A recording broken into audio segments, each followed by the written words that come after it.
I take a paint can. In the recording of my drum sample library, Dream Kit One Shots Volume 1, the bass drum on that kit is a 22-inch Gretsch, but with a single head.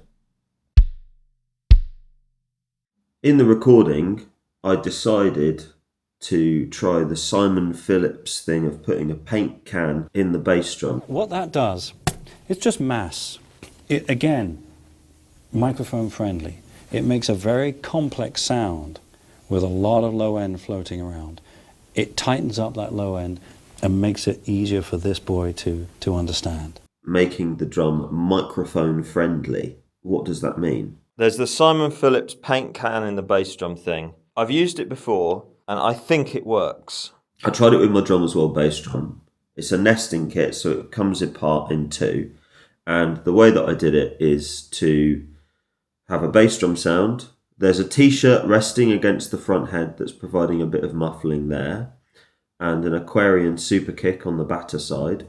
Record the bass drum, and then open the bass drum, put the paint can inside, close the bass drum back up, not have changed any microphone positioning, not have changed any tuning, and then we can do a sort of A-B.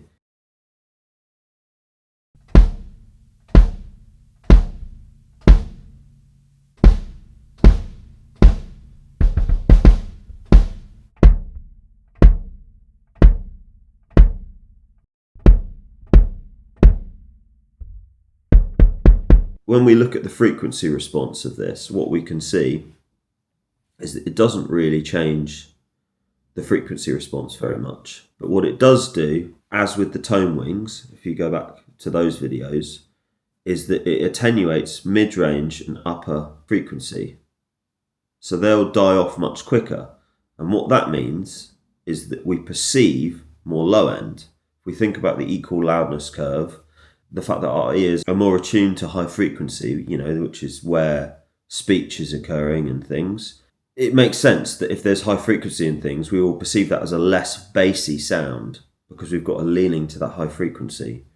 So the minute that you can attenuate some of that high frequency, but in a way that isn't like an EQ. So an EQ is doing the whole sound. It's not doing just the sustain of a sound. As expected, Simon Phillips knows what he's doing. Of course it works. It's great.